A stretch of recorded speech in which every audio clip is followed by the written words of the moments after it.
اعوذ باللہ من الشیطان الرجیم بسم اللہ الرحمن الرحیم۔ عزیزان مان، آج اپریل 1981 کی 10 تاریخ ہے اور درس قرآن کریم کا آغاز سورہ حامیم کی آیت 13 سے ہو رہا ہے، 41/13۔ سابقہ آیات میں قرآن کریم نے اپنے انداز کے مطابق بتایا یہ تھا کہ خارجی کائنات میں تم دیکھو کہ خدا کے قوانین کس نظم و نسق اور حتم و یقین کے ساتھ کار فرما رہتے ہیں، ٹھیک ٹھیک نتائج نکلتے ہیں، اس میں کسی قسم کی کوئی تبدیلی نہیں ہوتی۔ اور اس کے بعد وہ یہ شہادات اس لیے پیش کرتا ہے، کبھی خارجی کائنات کی اور کبھی اس کے بعد تاریخ کی اقوام سابقہ کی۔ ان دونوں میں بڑا ایک گہرا لنک یا ایک ربط ہے۔ بات تو یہی کہنی ہوتی ہے کہ ہر قانون اپنا نتیجہ نکال کے رہتا ہے، قانون کہتے ہی اس کو ہیں کہ اس کا نتیجہ اٹل ہو۔ خارجی کائنات میں یہ چیزیں محسوس طور پر ہمارے سامنے آتی ہیں، صحیح طور پہ اچھا بیج ہو، اچھی زمین ہو، اس میں قاعدے کے مطابق کھیتی کی جائے، حفاظت کی جائے، پانی دیا جائے، تو اس میں سے محاورے کے طور پر ایک ایک دانے سے 100 دانے ملتے ہیں۔ یہ اٹل ہے قانون جو ہے، وہ اس سے شہادت لاتا ہے اس چیز پہ کہ اسی قسم کے قوانین انسانوں کی زندگی کے متعلق بھی دیے گئے ہیں۔ اگر انسان ان کے مطابق اپنی زندگی، اپنی روش، اپنا نظام قائم کرے گا تو وہ نتائج نکل کر رہیں گے جو خدا نے بتا دیے ہیں کہ اس کا نتیجہ یہ نکلے گا۔ اور اگر ان کی خلاف ورزی کرے گا تو وہ پھر جو تخریب اور تباہی کا نتیجہ ہے وہ بھی قرآن نے بتا دیا ہے کہ اس کا نتیجہ یہ ہوگا، تو یہ ہو کے رہے گا۔ تو اس کا انداز یہ ہے کہ جہاں کوئی قانون بیان کرتا ہے اس کی شہادت میں، اس کی تائید میں یا تو خارجی کائنات کا نظم و نسق پیش کرتا ہے اور یا یہ کہتا ہے کہ سابقہ اقوام کی تاریخ پر نگاہ ڈالو، فلاں قوم نے یہ کیا، اس طرح سے زندگی بسر کی، ایسا نظام قائم کیا اور اس کا نتیجہ یہ نکلا۔ یہ اس لیے کہ ماضی میں یہ جو واقعات گزر چکے ہوتے ہیں ان کی تاریخ اگر سامنے ہو تو اس میں کوئی شبہ نہیں رہتا کہ واقعی اس قوم نے ایسا کچھ، ایسی زندگی اختیار کی تھی تو اس کا نتیجہ یہ ہوا۔ یہ چیز کچھ 1400 سال پہلے تاریخ کو ایک سائنس کی حیثیت سے پیش کرنا، سائنس کہتے یہ ہیں کہ جہاں قانون کار فرما ہو، اس دور میں کہیں اور نظر نہیں آتا قرآن کے سوا، ورنہ تاریخ کو صرف وہ واقعات اور حوادث کا ہی ایک مجموعہ قرار دیتے تھے۔ فلاں سال میں اکبر یا اکبر نہیں، سیزر کہیے، تخت پہ بیٹھا، فلاں سال اس کی فلاں کے ساتھ لڑائی ہوئی، فلاں سال میں وہ تخت الٹ گیا، دوسرا دور آ گیا۔ یعنی یہ صرف واقعات کرونیکلز ہی ہوتے تھے۔ وہ تاریخ جو تھی، تاریخ بطور ایک سائنس کے قانون کی کار فرمائی کی آماجگاہ کہ اگر اس قسم کا نظام قائم کرو گے تو یہ نتیجہ نکلے گا۔ تاریخ کو اس حیثیت سے پیش کرنا 1400 سال پہلے کم از کم مجھے تو کہیں نظر نہیں آتا، نہ ہی کوئی شہادت ملتی ہے۔ اس ہمارے دور میں اس چیز کو بڑا مارکا آرا کارنامہ قرار دیا ہے۔ ہیگل نے اس کے اوپر بڑی ریسرچ کی اور اسے اس باب میں کچھ پائنیئر قرار دیا جاتا ہے کہ اس نے سائنس آف ہسٹری یہ کتاب دی، تاریخ وحثیت ایک سائنس کے۔ اس کے بعد یہ تو الگ بات ہے کہ چل پڑی جو روش اور پھر مارکس نے اس کے اوپر ایک عمارت قائم کی، لیکن یہ چیز سائنس آف ہسٹری، ورنہ ہسٹری آف سائنس تو عام ہوتی ہے نا، سائنس کی تاریخ، تاریخ کی سائنس۔ تو یہ ہمارے دور میں ہیگل کا یہ بہت بڑا ریسرچ کا کارنامہ قرار دیا جاتا ہے۔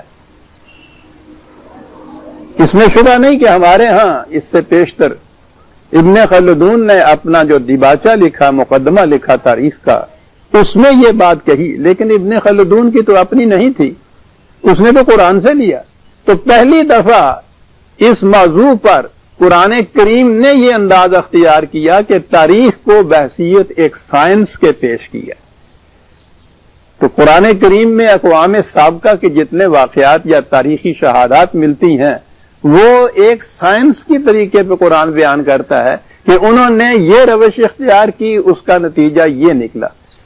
سائنس یا قانون یہ ہوگا کہ جب اور جہاں کوئی قوم اس قسم کی روش اختیار کرے گی اس کا یہی نتیجہ نکلے گا۔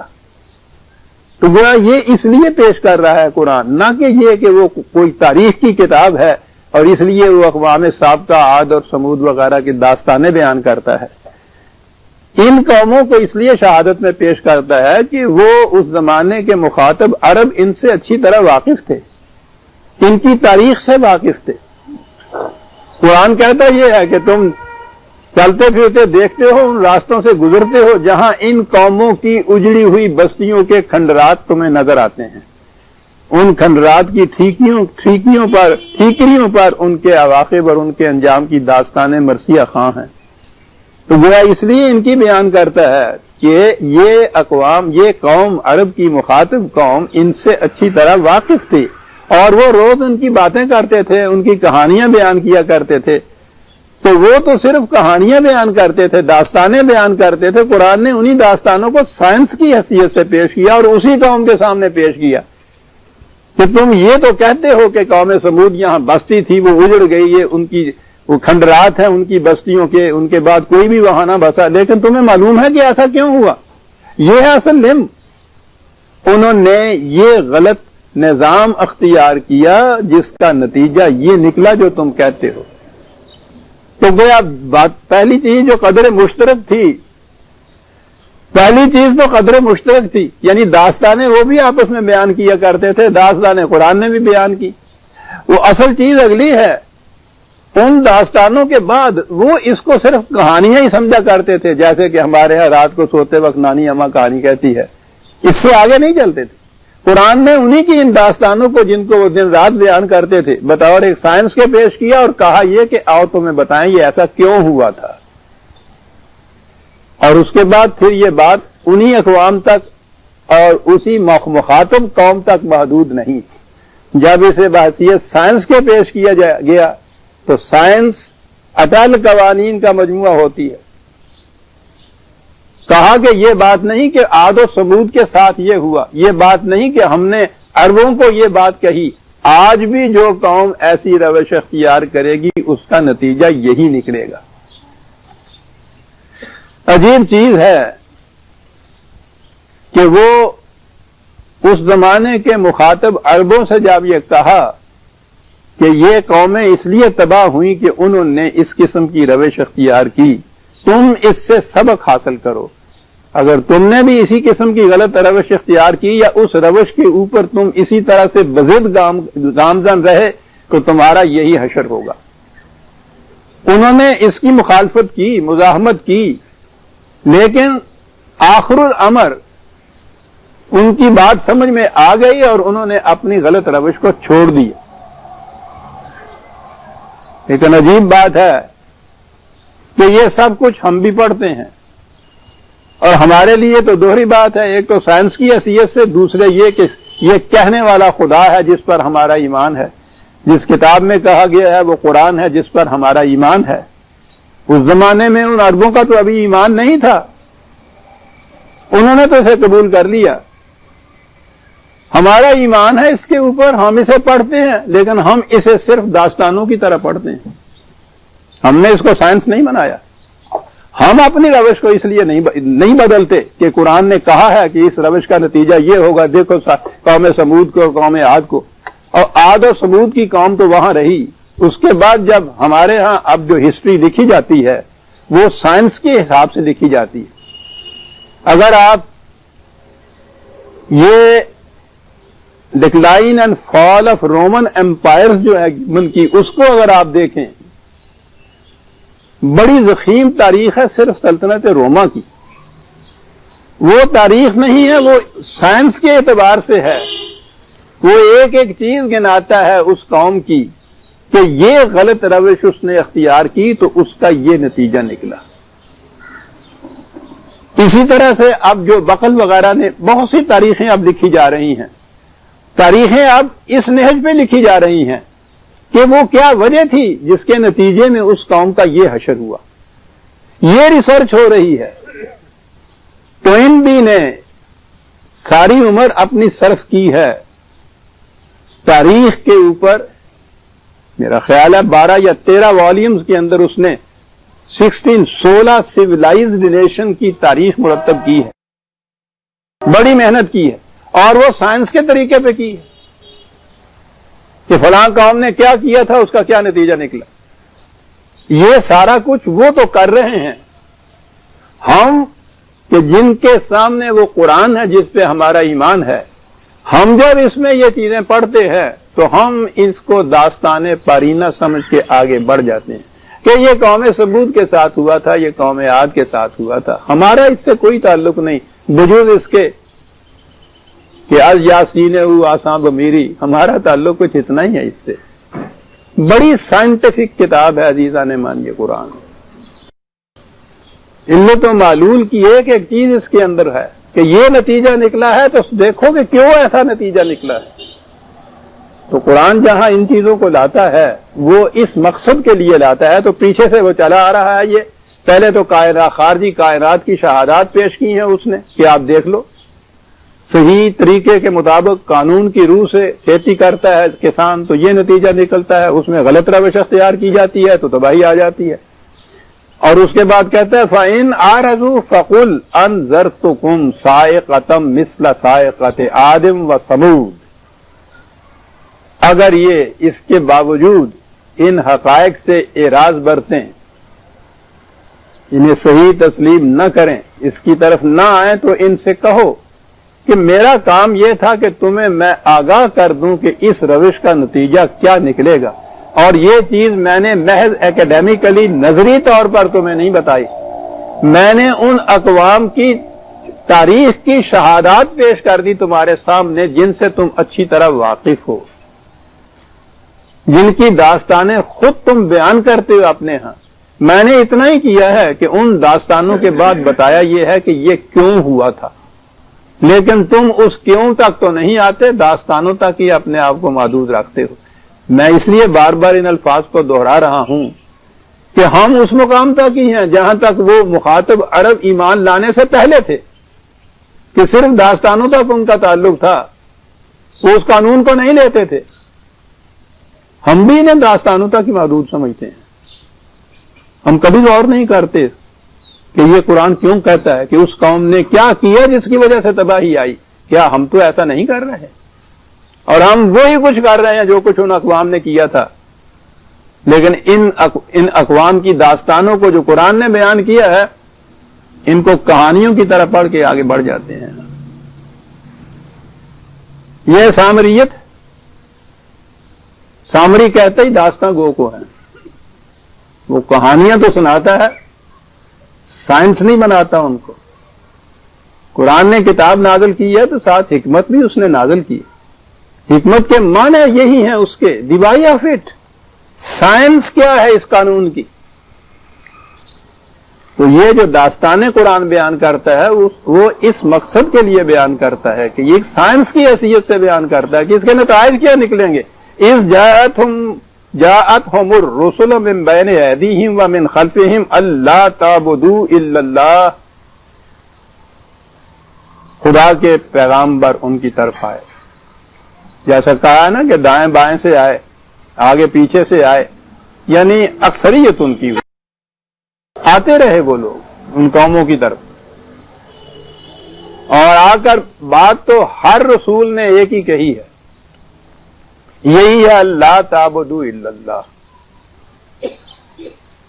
اب ہم نے اپنی سہولت کی خاطر یا اپنے آپ کو فریب دینے کی خاطر یہ تعبدو یا عبادت کا ترجمہ کیا پرستش، اور اس کے بعد کہا کہ وہ خدا کی پرستش کرو، اور پرستش ہم نے محدود کر لی کچھ نماز روزے تک۔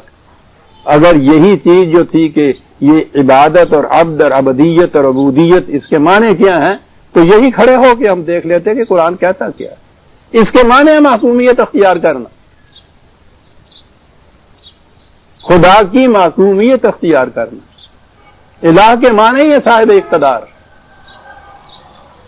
کسی اور کی اطاعت نہیں، کسی اور کی معصومیت نہیں، کوئی صاحب اقتدار نہیں ہے، صرف خدا کا قانون، خدا کی کتاب صاحب اقتدار ہے، اس کے معنی خدا صاحب اقتدار ہے، اسی کی معصومیت اختیار کرنی، یہ تھی جو تعلیم دی جاتی تھی شروع سے ہر نبی کے تھرو، ہر رسول کے وساطت سے، اور اسی کو یہاں دہرایا ہے۔ ایک ہی چیز ہے جو قرآن کہتا ہے، انسانوں کی دنیا کے اندر اگر حکمرانی خدا کی کتاب کی ہے تو یہ صحیح روش اور صحیح راہ ہے، اگر اس کے سوا کسی اور کی ہے تو وہ کفر کی منزل ہے۔ وَمَن لَّمْ يَحْكُم بِمَا أَنزَلَ اللَّهُ فَأُولَٰئِكَ هُمُ الْكَافِرُونَ، یہ یحکم یہی ہے جو عبودیت جس کو آپ کہتے ہیں۔ قالوا لو شاء ربنا لأنزل ملائکۃ فإنا بما ارسلتم بہ کافرون، اور وہی ان کے ہاں کی عجوبہ پرستی، انہوں نے کہا کہ اگر خدا چاہتا کہ ہم واقعی اس تمہارے پیغام کو پیغام خداوندی مان لیں تو اسے چاہیے یہ تھا کہ وہ ایک فرشتہ ہماری طرف بھیجتا، یعنی انسان کے ذریعے سے جو اپنی وحی اس نے ہم تک پہنچائی ہے، یہ تو کوئی بات نہ ہوئی نا، وہی عجوبہ پسندی جو ہے، وہی کرامات کی سحر جو ہمارے سروں پہ سوار ہوا ہے، یعنی جو بات کوئی کہتا ہے اسے نہیں دیکھنا، آن میرٹ اس کو نہیں پرکھنا کہ جو کہتا ہے اس کو دیکھیے کیا کہتا ہے۔ عجوبہ پرستی یہ ہے کہ اگر تو وہ کچھ فوق البشر سی کیفیت لیے ہوئے ہے، کچھ کرامات دکھاتے ہیں اظہر صاحب، تو پھر تو ان کی ہر بات خواہ بڑھ ہی کیوں نہ ہو، حتیٰ کہ مجذوبوں کی باتیں جو خالصتاً دیوانگی پر مبنی ہوتی ہیں ان میں تو حقائق ڈھونڈیں گے ہم، اس لیے کہ وہ بالوں سے دودھ نکال دیتے ہیں۔ اور بڑے سے بڑا سائنسدان، عالم، مفرر، مفکر، قرآن جاننے والا، وہ اگر اس طرح سے بات کرتا ہے لیکن ان حضرت صاحب سے کوئی کرامت سرزد نہیں ہوتی ہے، اس کی طرف کوئی نہیں آئے گا۔ یہی چیز ان لوگوں نے کہی، یہی کہتے چلے آئے، یہی عرب کے مخاطب حضور کے جو تھے وہ بار بار یہی کہتے تھے کہ اگر آپ کہتے ہیں کہ اگر خدا کی طرف سے آپ پیغامبر ہیں کوئی معجزہ دکھائیے، کہا یہ جو میں پیش کر رہا ہوں تمہارے سامنے یہ سب سے بڑا معجزہ ہے، تم خود عاجز ہو اس کے سامنے، میں چیلنج دے رہا ہوں کہ اگر تم سمجھتے ہو کہ خدا کی طرف سے نہیں ہے کسی انسان کا ہے تو لاؤ اس کی مثل کچھ بنا کے لے آؤ۔ یہ لیکن اس کو وہ معجزہ نہیں سمجھ رہے تھے، وہ تو حصی معجزہ مانتے تھے نا، محسوس شکل میں کوئی چیز کوئی اڑ کے چلی جائے، کوئی درخت آ جائے، کوئی بادل آ جائے، یہ چیز تھی۔ یہ ذہن انسانی کی طفولیت کا زمانہ ہے، بچپن کا زمانہ ہے، جب وہ اس قسم کی باتیں مانتا ہے تو بچوں کو جو آپ کہانیاں سناتے ہیں وہ پری آئی اور وہ جن آئی اور وہ جو الف لیلہ ابھی انہوں نے شروع کر رکھا ہے، بچپن تک تو ٹھیک ہے، آپ بھی وہاں بیٹھے ہوئے ہوتے ہیں جب وہ الف لیلہ ہوتی ہے، کیا آپ اس سے مسحور ہوتے ہیں؟ آپ اس کے تمسخر کے ساتھ اٹھ کے کیوں چلے آتے ہیں؟ بچہ انتظار کر رہا ہوتا ہے ہفتہ بھر، اس کا کیا فرق ہے؟ اس کا ذہن ابھی بچپن میں ہے، وہ اس قسم کی توہم پرستیاں جو ہے ان میں دلچسپی لیتا ہے۔ آپ بڑے ہو گئے ہیں، شعور پختہ ہو گیا ہے، آپ کو اس کے اندر کوئی دلچسپی نظر نہیں آتی۔ بہن ہی یہی صورت ہے قوموں کی زندگی میں بھی، یہ ساری قومیں اپنے بچپن کے زمانے کے شعور اور ذہن رکھنے والی تھی، جو معجزے مانگا کرتی تھی، جو کرامات مانگتی تھی۔ قرآن اس دور کے اندر آیا یا اس دور میں کہ شروع میں آیا جب انسان طفولیت سے جوانی کے زمانے میں پہنچ گیا تھا، انسان اس کا ذہن پختہ ہو رہا تھا، اسی لیے قرآن کے اندر وہ تعقلون و تدبرون و تفکرون، یہ ساری چیزیں عقل، فکر، علم، بصیرت، ان کو اپیل کرتا ہے قرآن، اس لیے کہ اب یہ بچہ جوان ہو گیا تھا، اس کو اب پریوں اور جنوں کی کہانیاں مسحور نہیں کر سکتی تھی، اس کو عقل و فکر کی روح سے ہی سمجھانے کی ضرورت تھی۔ تو انہوں نے یہ کہا کہ صاحب ملائکہ آنا چاہیے، تو قرآن کہتا ہے کہ وہ بناتا ہے کہ کیا تھے جرائم اس قوم کے، جرائم کے معنی کیا غلط نظام تھا، جس کی وجہ سے یہ نتیجہ نکلا. یاد رکھیے عزیزان من، قومیں اپنے نظام کے ہاتھوں ہی پنپتی ہیں، غلط نظام کے ہاتھوں ہی تباہ ہوتی ہیں. انفرادی برائیاں یا عیوب یا جرائم جو ہیں وہ پوری قوم کو تباہ نہیں کرتی. ان کا ازالہ ہو سکتا ہے، ان کو روکا بھی جا سکتا ہے، لیکن جب غلط نظام کسی قوم میں آ جائے تو اس کا نہ ازالہ ہو سکتا ہے نہ اس کو روکا جا سکتا ہے. اور نظام جب قوت کے زور پہ اوپر نافذ کیا جائے تو پھر اس کا تو مقابلہ ہی کوئی نہیں کر سکتا. تو یہ چیز قرآن جو گناتا ہے نا، ان کی جو خرابیاں گناتا ہے، آپ دیکھیں گے وہ غلط نظام کی طرف توجہ دلاتا ہے. فَأَمَّا عَادٌ فَاسْتَكْبَرُوا فِي الْأَرْضِ بَغَيْرِ الْحَقِّ. یہ دیکھیے جرم، دیکھیے یہ نظام غلط کیا ہے. وَقَالُوا مَنْ أَشَدُّ مِنَّا قُوَّةً. قوت کے زور کے اوپر دوسروں کے اوپر مسلط ہو جانا، حکومت قائم کرنا قوت کے بل بوتے پر. یعنی یہ بتایا استکبار قرآن نے کہا ہے، کبریائی اور تکبر، اس کے معنی بڑا ہو جانا، بڑائی. یہ بڑائی جو ہے حکومت قائم کرنا، اقتدار قائم کرنا، مسلط کر دینا اپنے آپ کو دوسرے کے اوپر. پہلی چیز بغیر الحق. الحق تو خدا کے قوانین ہیں. یہ قرآن کا ایک عجیب اعجاز ہے. یعنی یہ استکبار جس کو کہتے ہیں نا، بڑا ہونا، کبریائی حاصل ہونا، قوت، اقتدار، حکومت، یہ کوئی عیب نہیں، جرم نہیں ہے، یہ کوئی گناہ نہیں ہے. یہ تو مومن کا حصہ ہے. یعنی آلون ہونا تو قرآن کی روح سے مومن کی نشانی ہے. جماعت مومنین کا یہ تو پورا امتیاز ہے. وہ آلون وہ مومن ہو ہی اس وقت سکتے ہیں جب آلون ہوں، سب پہ غالب مسلط. تو یہ چیز تو کوئی برائی کی نہیں. قرآن کہتا ہے کہ یہ ہو ہی نہیں سکے گا کہ کفار مومنین کے اوپر کبھی غالب آ جائیں. تو غالب آنا جو ہے وہ تو مومن کا شعار ہے. تو یہ بری بات نہیں. بری بات کیا ہے؟ بغیر الحق. یہ الحق کے لیے قوت لیتے ہیں دنیا کے اندر، اور الحق ہے خدا کی وحی کے مطابق، وہی الحق.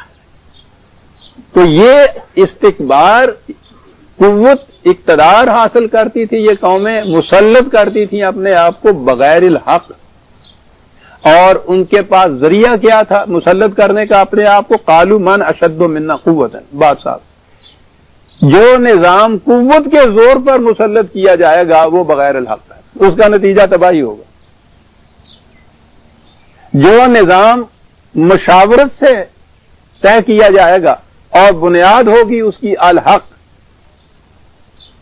وحی خداوندی، اقدار خداوندی، احکام خداوندی، ان کو امت یا قوم یا ملت کی مشاورت سے نافذ کرنے کا نظام، یہ تو ہو جائے گا آپ کا قرآنی یا اسلامی نظام. اور اگر کوئی اپنا نظام یا اپنی حکومت مسلط کرے قوت کے زور پہ، اشد منا قوتاً، کہ ہم سے زیادہ کون ہے طاقتور، یعنی وہ اپنی قوت کے زور کے اوپر مسلط کرتے تھے اپنے نظام کو، اور نظام بھی الحق پہ مبنی نہیں تھا. یہ ہے جرم جو گنایا ہے اس قوم کا. تو اب آپ سوچئے کہ یہ جو قرآن نے کہا ہے یہ صرف اس زمانے کی عرب مخاطب قوم کے لیے تھا یا قیامت تک کے لیے؟ یہ قیامت تک کے لیے ایک سائنس ہے کہ دنیا میں کسی زمانے میں، کسی خطہ ملک میں، کوئی قوم جو یہ کچھ کرے گی کہ اپنا یہ تسلط جمائے گی دوسروں کے اوپر قوت کے زور پر، اور الحق اس کے ساتھ نہیں ہوگا، اس کا نتیجہ تباہی ہوگا. یعنی یہ ایک قانون ہوا. اس اعتبار سے یہ ایک سائنس بنا.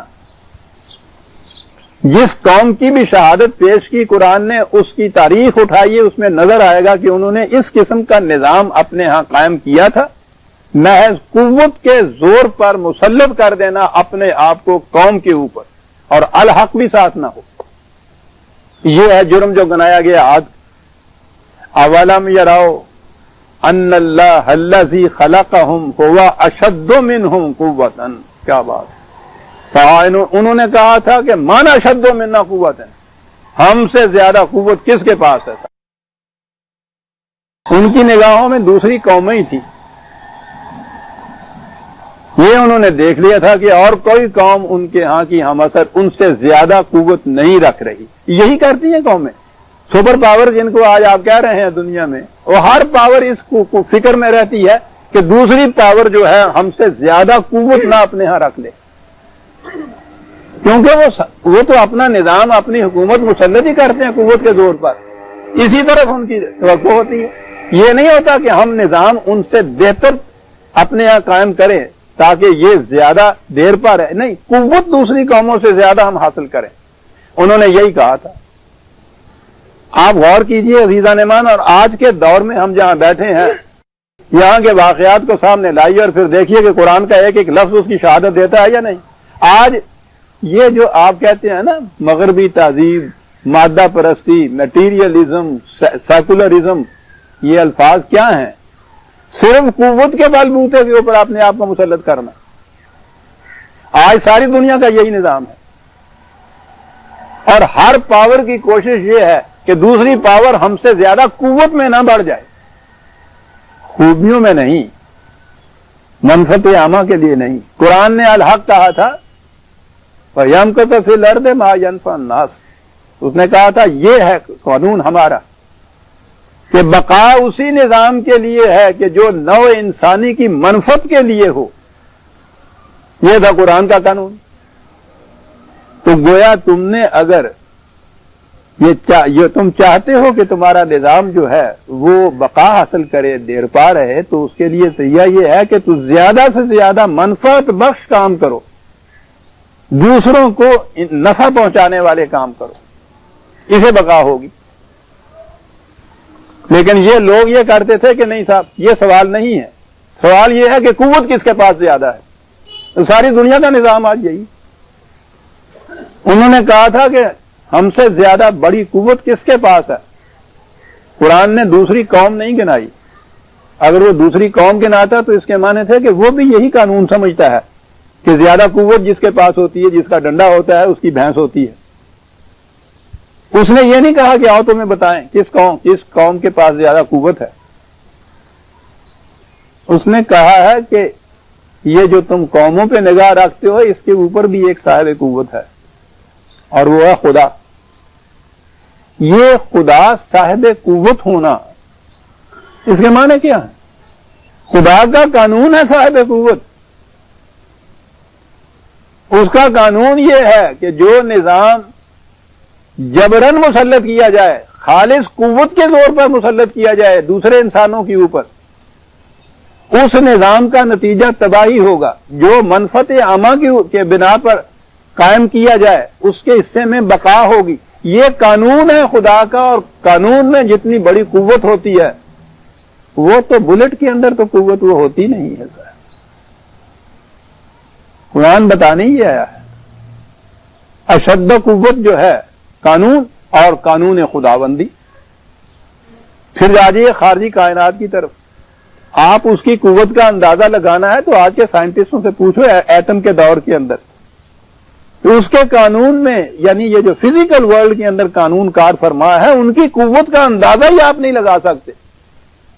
اور اب تو وہ یہ کہہ رہے ہیں کہ وہ ایک بم کرۂ ارض پورے کے پورے کرۂ ارض کو تباہ کر دے گا۔ دیکھتے ہیں قوت، ان قوموں کی قوت کیا ہے؟ ایک ملک کو تباہ کر دینا، ایک براعظم، یعنی ایک قوم کو، ایک شہر کو، ایک ملک کو تباہ کر دینا۔ وہ اس کا قانون یہ ہے کہ وہ ایک ذرہ ہے جو ایٹم کا، وہ پورے کرۂ ارض کو تباہ کر سکتا ہے۔ قانون کی قوت۔ اس نے کہا کہ تم قوموں کے اوپر نگاہ رکھ رہے ہو کہ کوئی ایسی قوم نہیں جو ہم سے زیادہ صاحب قوت ہو، خدا کا قانون اس سے زیادہ صاحب قوت ہے۔ وہ جو ہم کہہ رہے ہیں کہ غلط نظام کا نتیجہ جو ہے تباہی ہے، تمہاری تہذیب اپنے ہاتھوں سے آپ ہی خودکشی کرے گی، اس لیے کہ قانون یہ ہے کہ جو شاخ نازک پہ آشیانہ بنے گا ناپائیدار ہوگا۔ قانون ہے نا، یہ ہے نا جو قرآن کہتا ہے ان اللہ الذی خلقہم ہوا اشد منہم قوۃ وَكَانُوا بِآيَاتِنَا يَجْحَدُونَ، یہ قوانین جو ہمارے ہیں، یہ انکار اور چیز ہوتی ہے، یہ جہود اور چیز ہوتی ہے۔ یہ ہوتا ہے خام خواہ جن کے نا توس مار دے جانا یعنی نہ کوئی دلیل، نہ کوئی برہان اس کے لیے، نہ کوئی ریزن، نہ کوئی آرگومنٹ، بس وہ ایک نہ کی ہوئی ہے اور توسے چلے جا رہے ہیں۔ یہ جو چیز ہوتی ہے نا، یہ ہوتی ہے جس کو جہود کہتے ہیں۔ تو یہ نہیں ہے کہ کسی دلیل اور آرگومنٹ کے زور کے اوپر یہ مخالفت کر رہے ہیں یا انکار کر رہے ہیں، نہیں، بس ایک دفعہ نہ کر دی ہے اور نہ کے بعد کیے چلے جا کہ جی نہیں صاحب ہم نے تو ماننا ہی نہیں ہے، سب تم کہتے ہی غلط ہو صاحب، چلو نکل جاؤ، فتوا لگا دیا۔ یہ جہود ہے۔ وہ کہتا ہے ہاتھوں برہانا کو من کنتم صادقین، سچے ہو تو دلیل لاؤ۔ تو جو بحث یا ضد بغیر دلیل کے کی جاتی ہے وہ ہوتا ہے یہ جہود جس کو کہتے ہیں۔ قرآن تو انوائٹ کرتا ہے دلائل کو، اور وہ لاتے اس لیے نہیں کہ لا برہانہ لہو، وہ ساتھ ہی یہ کہتا ہے کہ تم دیکھو گے کہ دلیل ان کے پاس کوئی نہیں نکلے گی، جہود ہی جہود ہوگا۔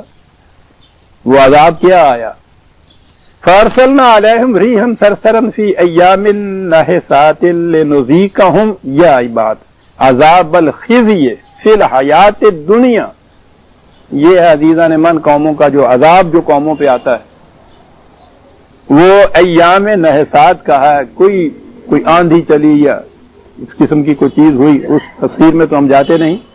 یہ جو ہے ایام نحسات، ضمناً میں یہ عرض کر دوں، عام طور پہ اس کا ترجمہ کیا جائے گا وہ منحوس دن تھے جن میں ہوا، تو اب وہ ہمارے ہاں بھی بعض دنوں کو منحوس گنا جاتا ہے۔ سعد و ناس ہمارے ہاں ہے نا، بعض دن سعد ہوتے ہیں، بعض منحوس ہوتے ہیں، یعنی دن منحوس ہوتے ہیں۔ اب اس کے بعد ہمارے ہاں تو نحوست والے دن، یہ ہندوؤں کے وہ منگل اور ہفتہ، یہ نحوست ہے، اور پھر ان سے ذرا الگ ہٹے ہم نے، تو ہم نے کہا کہ نہیں جمعرات ٹھنڈا دن ہوں گا، یعنی یہ پلوان کو اپنا زور نہیں کر دے اس دن جمعرات، جمعے دی رات ہوں نا، جمعے دی گھر والی ہوں اس واسطے ٹھنڈا کہتے، یعنی ہمارے ہاں یہ علاج نہیں شروع کرتے جمعرات کو۔ تو ادھر ہمارے ہاں پیراں فقیراں کا دن عام طور پہ ہے نا مشہور، اور وہ قبروں کے اوپر دیے جلتے ہیں اور قوالیاں ہوتی ہیں جمعرات جو ہوتی ہے یہ، تو یہ اس لیے کوئی کم نیک جڑا ہو جا نہیں کر دے، لیکن ان کے ہاں ہندوؤں کی طرف سے وہ منگل اور وہ ہفتہ شنیچر دیوتا منائے، سدا گن پائے۔ اب یہاں تو وہ ہندو نہیں رہے نا، ہم نے اپنے بچپن میں وہ دیکھا ہے، وہ صبح کی سب تیل کی کٹوری ہاتھ میں ہوتی تھی وہ برہمن کے، اور وہ ایک ایک دکان کے سامنے سے گزرتا تھا۔ یہ دن جو ہیں نحس دن، منحوس دن، یہ ساری چیزیں ایران سے آئیں اصل میں، وہ ستارہ پرست قوم تھی۔ اب بھی آپ دیکھیں گے جو لوگ اس ستارہ پرستی میں بلیو کرتے ہیں نا، نجوم وغیرہ کے اندر وہ بیٹھے ہوئے سہچا بناتے ہیں کہ اب وہ جو سورج ہے وہ عقرب میں چلا گیا، وہ زحل کے ساتھ ٹکرا گیا، اور اس کے بعد یہ ہوا تو یہ اس لیے نحس ہو گیا، اور یہ یعنی وہ انسانوں کی تقدیر ستاروں کی روح سے، جو خود پابند سلاسل زندہ انسانوں کی تقدیر وابستہ کرتے ہیں ان ستاروں سے، جنہیں اتنے چڑھے پھر دینے انسان ہونا۔ یہ بڑے سے بڑا ستارہ سامنے تھا نا آپ کے یہاں چاند، توہم پرستی کی باتیں عزیزان میں۔ قرآن نے تو ایک لفظ کہہ کے کیا بات ہے اس سے، سورہ ابراہیمی کا لا احب الافلین، ایک دلیل دی صاحب کہ جو روبہ زوال ہو سکتا ہے، جو تغیر آزما ہو سکتا ہے، جو آج ہے اور کل نہیں ہے، جو غروب ہو سکتا ہے وہ خدا نہیں ہو سکتا، وہاں ختم ہو گئی صاحب۔ یہ ہے دلیل،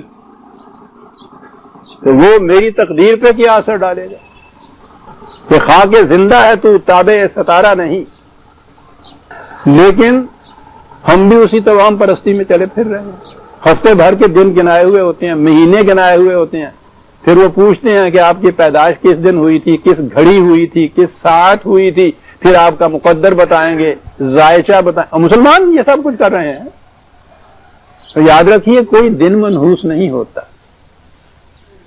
جس دن کسی کے اوپر کوئی مصیبت آتی ہے وہ مصیبت منحوس ہوتی ہے، نحس ہوتی ہے، وہ نحس ہوتا ہے اس قسم کا بہت زیادہ دھواں جس کے اندر چمکتا ہوا تو نظر نہ آئے لیکن وہ اندھیرا پیدا کر دے، کنفیوژن پیدا کر دے، اس قسم کی چیزیں جو ہے وہ ناز ہوتی ہیں۔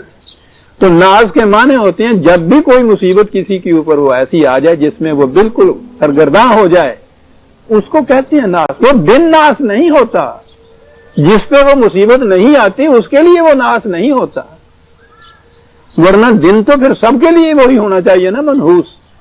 تو سعد و ناس اس فرد کے لیے، اس گروہ کے لیے ہوتا ہے جس پر مصیبت آتی ہے، اس مصیبت کو کہتے ہیں سعد۔ تو وہ دن ان کے لیے بڑا ہی منحوس کہیے، تباہی کا دن کہیے، ترجمہ ہو گیا، بات ختم ہو گئی۔ سعد و ناس میں آپ جاتے ہی کیوں ہیں؟ سعد مصیبت ان کے اوپر وہ آئی۔ سنیے عزیزان من، عذاب کے متعلق قرآن کیا کہتا ہے، قوموں کا عذاب کیا ہوتا ہے۔ ہم تو یہی سمجھتے ہیں نا کہ ایک چیخ ماری اور وہ اسی طرح سے وہ زمین پھٹی اور اس میں دھنس گئے اور یہ سارا کچھ ہو گیا۔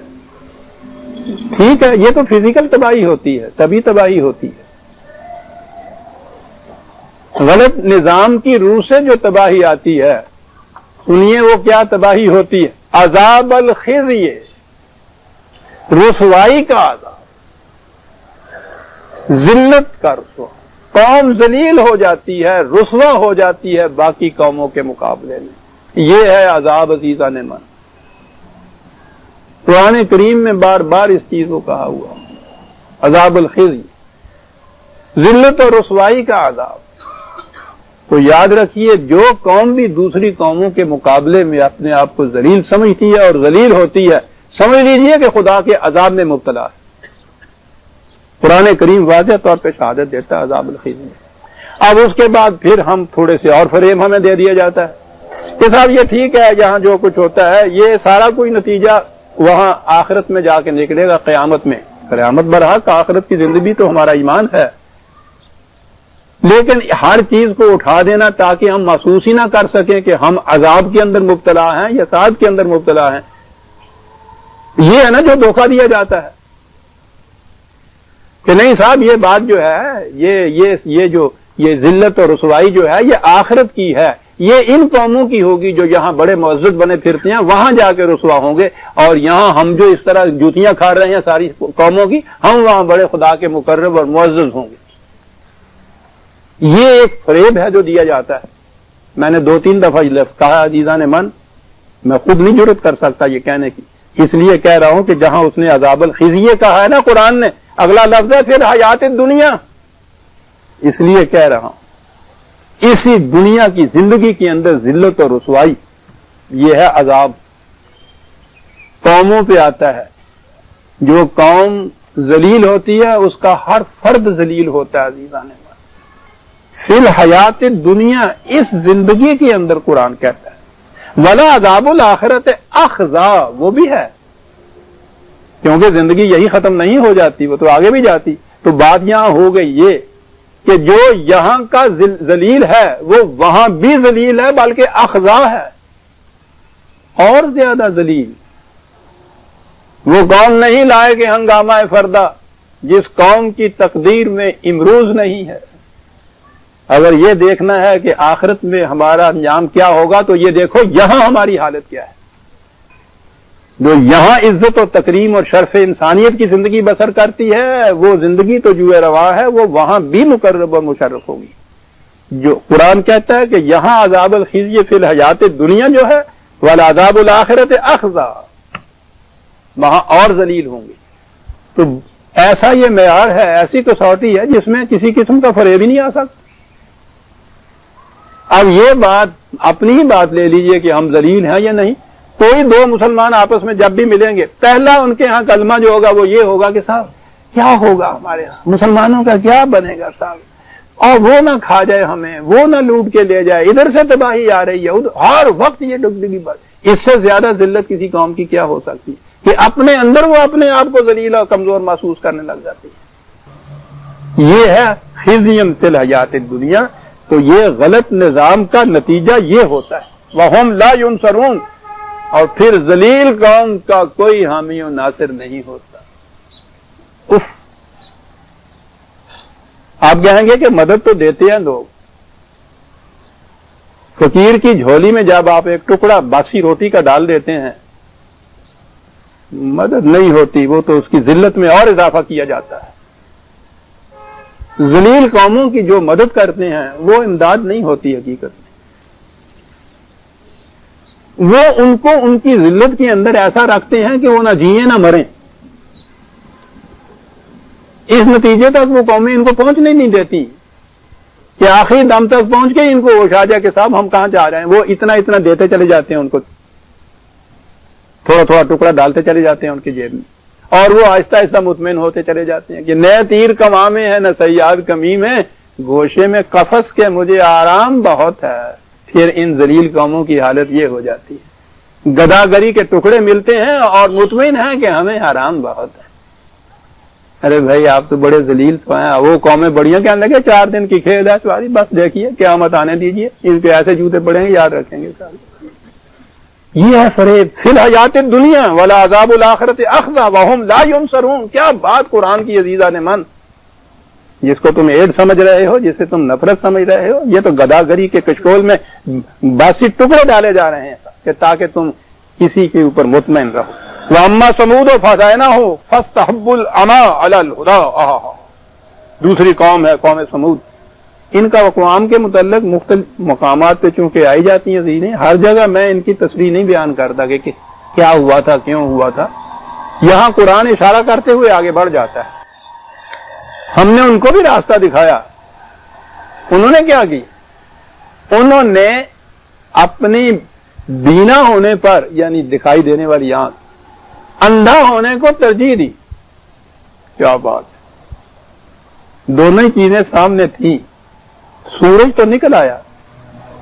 اب اس کے بعد اگر کوئی شخص آنکھیں بند کر کے بیٹھ جائے تو سورج اس کو کیا فائدہ دے گا؟ فاستحبوا العمیٰ علی الہدیٰ۔ کیا بات ہے، انہوں نے خود اس کو ترجیح دی کہ آنکھیں بند رکھیں۔ بینائی پر اندھے پن کو ترجیح دینا۔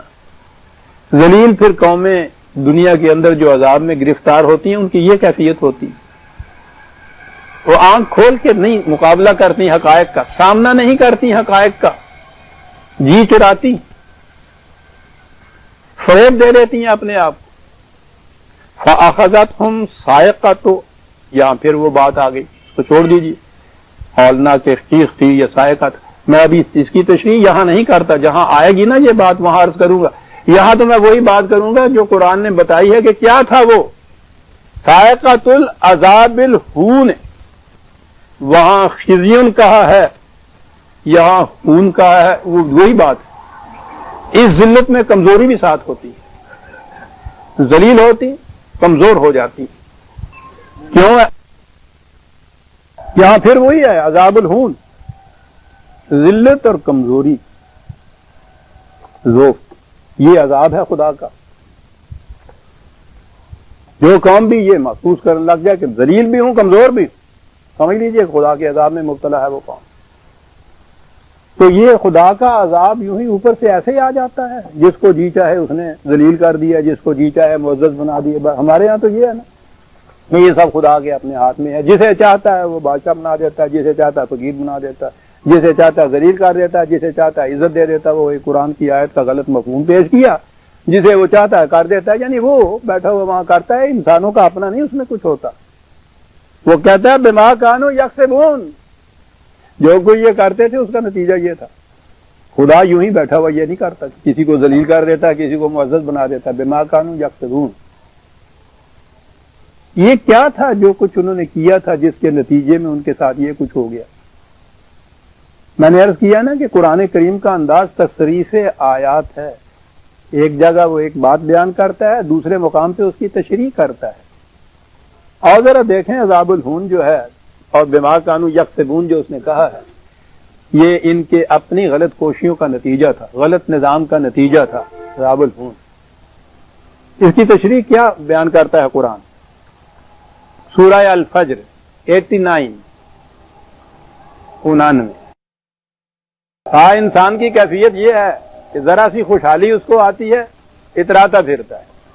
میں یہاں سے شروع کرتا ہوں جہاں ہانن وَأَمَّا إِذَا مَبْتَلَاهُ فَقَدَرَ عَلَيْهِ رِزْقَهُ فیقول ربی اہان، جب مفلسی آتی ہے، رزق کی تنگی ہوتی ہے، تو اس وقت پھر روتا ہے اور کہتا ہے میرے خدا نے مجھے یوں ہی ذلیل کر دیا. وہی جو ہم کہتے ہیں ربی اہان، خدا نے مجھے یوں ہی ذلیل کر دیا تھا.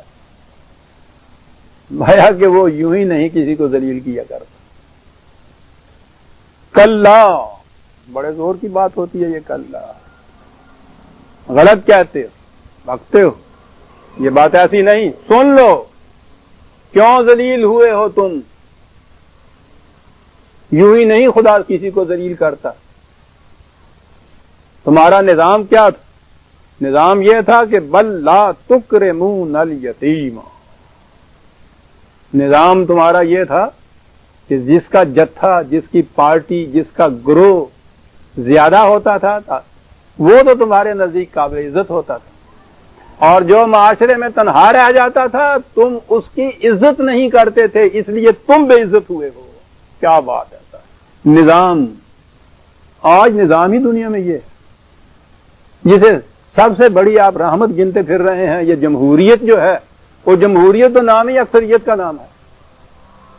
جتھا پارٹی وہی وہ حکومت قائم کرتی ہے، وہ اسی کے پاس اقتدار ہوتا ہے، وہی افیکٹو پارٹی ہوتی ہے. یعنی پہلے زمانے میں بھی قبائل کی زندگی میں بھی یہ تھا کہ جس کے قبیلے کے افراد زیادہ ہوتے تھے وہ دوسرے پہ چھا جاتا تھا. کچھ ایسے ہی چلا آ رہا. اب ہمارے ہاں یہ دور تہذیب آ گیا. انہوں نے کہا کہ نہیں صاحب وہ بات تو غلط ہے. صحیح کیا ہے؟ میجورٹی. یعنی قبیلے کی کثرت نہیں، میجورٹی. یعنی انگریزی کا لفظ آ گیا تو یہ صحیح ہو گیا. یہ میجورٹی کیا ہوتی ہے؟ 51. اکثریت. معیار حق کا ملاحظہ فرماؤ. وہ دوسرے ہی دن وہ ذرا سا ادھر ادھر سے کچھ چمچہ لگا کے اور اس کو کھینچ لیتے ہیں. یہ 49 رہ گئے، اب یہ ذلیل ہو گئے. کہا تمہارا نظام یہ تھا. یہ یتیم کے معنی صرف وہی نہیں ہوتے جس کا ماں باپ مر گیا ہو. عربی زبان میں تنہا رہ جانے والے کو یتیم کہتے ہیں. یتیم کے متعلق یہ نہیں یہاں کہا کہ تم اس کی پرورش نہیں کرتے تھے یتیم کی. ہمارے ہاں تو اتنا ہی ہے نا کہ یتیموں کی پرورش کرو، ان کے لیے یہ وہ یتیم خانے کھول دو، یا ویسے پرورش یتیم کی. قرآن پرورش نہیں کہہ رہا. تکرمون الیتیم، یتیم کی عزت نہیں کرتے تھے. یہ بڑی گہری چیز ہے کہ معیار تمہارے یہاں عزت کا جو تھا وہ جتھا تھا، پارٹی تھی، اکثریت تھی، افراد تھے. جو تنہا رہ جاتا تھا معاشرے میں تم اس کی عزت نہیں کرتے تھے، اس لیے تم ذلیل ہو گئے. دیکھا یہ ذلت کے مقابلے میں قرآن نے کس طرح سے عزت کہا. جو تنہا رہ جاتا تھا. ہمارا قانون یہ تھا کہ وَلَقَدْ كَرَّمْنَا بَنِي آدم. ہم نے ہر انسان کو واجب و تکریم پیدا کیا ہے. اگر کسی انسان کی بھی تکریم تم باقی نہیں رکھتے، اس کو ذلیل کرتے ہو، تم خود ذلیل ہو جاؤ گے. یہ ہے نظام ہمارا. بل لا تکرمون الیتیم. پہلی چیز تو یہ تھی. آؤ تمہیں بتائیں پھر کیوں. ولا تحاضون علی طعام المسکین. مسکین سکنا سے جس کا چلتا ہوا کاروبار رک جائے، حرکت بند ہو جائے، جس کی کسی طرح سے بھی وہ خود کمانے کے قابل نہ رہے، تم اس کی روٹی کا نہ خود انتظام کرتے تھے نہ دوسروں کی اس کے اوپر مائل کرتے تھے. یہ دوسرا جرم. دیکھتے ہیں نظام ہے یہ. پھر کیا ہوتا تھا؟ وَتَأْكُلُونَ التُّرَاثَ أَكْلًا لَمًّا. وہ جو بڑا سردار ہے، بڑا دولت مند ہے، بڑا سرمایہ دار ہے، اس نے تو پتہ نہیں جائز ناجائز طریقوں سے جس طرح دولت جمع کی، اس کے بعد اس کا بیٹا محض اس کے بیٹے ہونے کی وجہ سے دولت مند ہو گیا. میں نے کہا بتاؤ تو اس نے کیا کاریگری کی تھی؟ وہ سب کچھ کھا جاتا ہے یہ کہہ کے کہ یہ تو مجھے وراثت میں ملا ہے، صاحب میرا ہی حق ہے، کسی اور کا حق ہی نہیں ہے. کہنے کہ اس طرح سے پرپیچویٹ ہو جاتی ہے یہ بات سرمایہ داری جو ہے. باپ کے بعد بیٹا، بیٹے کے بعد اگلا بیٹا. وہ معاشرہ کے اندر سرکولیٹ ہی نہیں کرتی منی، وہ دولت جو ہے. کہا یہ چیز دوسری جگہ کہا ہے کہ نظام معاشی یہ نہیں ہونا چاہیے کہ وہ اوپر کے طبقے کے اندر اندر ہی گردش کرتا رہے. دولتن بین الاغنیاء منکم. یہ بڑا نظام غلط ہے کہ معاشرے کی دولت اوپر کے طبقے میں ہی گردش کرتی رہے. یہ تراث کے ذریعے سے ہو جاتا ہے. یہ جو خاندان گناتے ہیں نا 19 21 وغیرہ، اور اس کے بعد وہ خاندان کیوں ہو جاتے ہیں؟ فرد کیوں نہیں ہوتے؟ وہ مرنے والا باپ جو ہے اس کے بعد بیٹے آج خود اتنی دولت کے مالک ہو جاتے ہیں۔ کہا یہ غلط نظام تھا تمہارا، سارا سمجھ لیتے تھے کہ یہ جو کچھ ہے ہمیں تو ماں باپ کے ورثے میں سے ملا ہے، اس لیے ہمارا حق اس کے اوپر ہے، کسی اور کا حق نہیں۔ اور جب وہ اتنا جمع ہو جاتا تھا تمہارے پاس، پہلے بڑی آگے بات نہیں، تو نظام تمہارا سرمایہ داری کا یہ تھا کہ روپیہ روپیہ کو کھینچتا ہے، دولت دولت کو کھینچتی ہے، بڑا سرمایہ دار چھوٹے سرمایہ کو کھا جاتا ہے۔ یہی ہے کیپٹلزم۔ کہا کہ اس کے بعد وَتُحِبُّونَ الْمَالَ حُبًّا جَمًّا، یہ نشیب جو ہوتا ہے، جب بارش ہوتی ہے کہیں تو آپ دیکھتے ہیں کہ جو فراز ہوتا ہے یعنی اونچائی ہوتی ہے، وہاں کا سارا پانی جمع ہو جاتا ہے نشیب میں آ کر۔ کہتا ہے نظام سرمایہ داری یہ ہوتا ہے، یہ چھوٹے چھوٹے سرمایہ جو لوگوں کے پاس ہوتے ہیں وہ وہاں سے چل کے یہ بڑے سرمایہ کے اندر آ کے خود جمع ہو جاتے ہیں، ہر دریا سمندر میں چلا جاتا ہے۔ کہتا پھر تم یہ کرتے تھے۔ کہا کہ اب سمجھے جو تم رو رہے ہو کہ خدا نے مجھے یوں ہی ذلیل کر دیا، کیوں ذلیل کیا گیا ہے؟ تو آپ نے سمجھ لیا عزیزان ایمان کہ یہ جو ذلت کا عذاب جسے قرآن نے کہا ہے، یہ کیا عذاب ہے، کیوں آتا ہے قوموں کے اوپر؟ اس لیے کہ ما ینفع الناس جو ہے یہ نظام نہیں ہوتا۔ یہاں تک پہنچا ہوا ہوں میں تو جی چاہتا ہے اگلی آیت بھی، اگلی سورت سامنے آ گئی، اس کی 4 آیتیں بھی سامنے آ جائیں۔ کہا اس کے مقابلے میں یہ سورہ البلد ہے، 90 نمبر ہے سورت کا، نکال لیجئے، اس کی آیت ہے 12 آیت سے شروع کر دیتے ہیں۔ کہا کہ یہ ہم نے جو بتایا ہے اس نظام کے مقابلے میں دوسرا نظام، یہ نظام پہاڑ کی گھاٹی پہ چڑھنے کے مرادف ہے۔ سوچ لو ذرا، یعنی یہ ہموار سڑک نہیں ہے کہ سرپٹ اس کے اوپر بھاگتے ہوئے دوڑتے ہوئے چلے جاؤ گے، یہ ہے نظام سرمایہ داری۔ اور یہ جو نظام ہم بتا رہے ہیں اس کے مقابلے میں، یہ تو پہاڑ کی گھاٹی پہ چڑھنے کی بات ہے۔ پہاڑ کی گھاٹی کے اوپر بھاگتے ہوئے چڑھا ہی نہیں جاتا، بڑا بتدریج چڑھا جاتا ہے، ایک ایک قدم سے ہانپ جاتا ہے، صبر آزما ہوتا ہے، ہمت طلب ہوتا ہے۔ یہ ہے نظام جو دین کا نظام ہے۔ لوگ آسان سمجھتے ہیں مسلمان ہونا۔ کہا اس کو عقبہ کہا قرآن نے، فَلَقْتَحَمَ الْعَقَبَةَ۔ کہا وَمَا أَدْرَاكَ مَا الْعَقَبَةُ، تمہیں کون بتائے؟ آؤ ہم بتاتے ہیں کہ یہ عقبہ یا پہاڑ کی گھاٹی جسے ہم نے کہا ہے یہ کیا چیز ہے۔ دین پہاڑ کی گھاٹی پہ چڑھنے کا نام ہے۔ آؤ تمہیں بتائے کہ کیا ہے یہ پہاڑ کی گھاٹی۔ پہلی چیز فک و رقبۃ، بڑی چیز۔ اس کے معنی یہی نہیں ہے کہ پرانے زمانے کے غلام جو بنائے جاتے تھے ان غلاموں کو چھڑانے، ہر دور کے اندر جو قوم بھی کسی کے استبداد کے اندر، کسی کے ظلم کے اندر دبی ہوئی ہو، اس کو اس ظلم سے چھڑا دینا جو ہے یہ فک رقبہ ہے۔ اس لیے کہ وہ پرانے زمانے کا جو انداز تھا نا غلامی اور سلیوری کا، وہ صرف شکل بدلی ہے، اس کی کیفیت اور حقیقت جو ہے وہ باقی ہے۔ کسی انسان کا کسی دوسرے انسان کی طاقت کے نیچے رہنا، اس کی حکمرانی کے تابع رہنا، یہ غلامی ہے۔ کہا کہ دین کا اندازہ لگائیے عزیزان من، دین کے فرائض جو ہیں، پہلا فریضہ یہ ہے کہ دنیا میں جو فرد یا جو قوم کسی دوسرے کے استبداد اور ظلم کے جوئے کے نیچے پھنسی ہوئی ہے، اس کی گردن کو اس سے آزاد کرانا پہلا فریضہ یہ ہے دین کا۔ تو کیا اپنے ہاں مسلمانوں کے، مومنین کے ہاں یہ نظام ہوگا؟ قرآن کریم نے تو حضور کی صلی اللہ علیہ وسلم بعثت کا مقصد یہ بتایا تھا کہ یہ ان زنجیروں کو توڑ دے گا جن میں انسانیت جکڑے چلے آ رہی ہے، ان سلوں کو سر سے ہٹا دے گا جن کے نیچے وہ دبے ہوئے چلی آ رہی ہے، یوں آزادی دے دے گا انسانوں، پوری نو انسانی کی آزادی۔ یہ ہے دین کا پہلا قدم، فک و رقبہ۔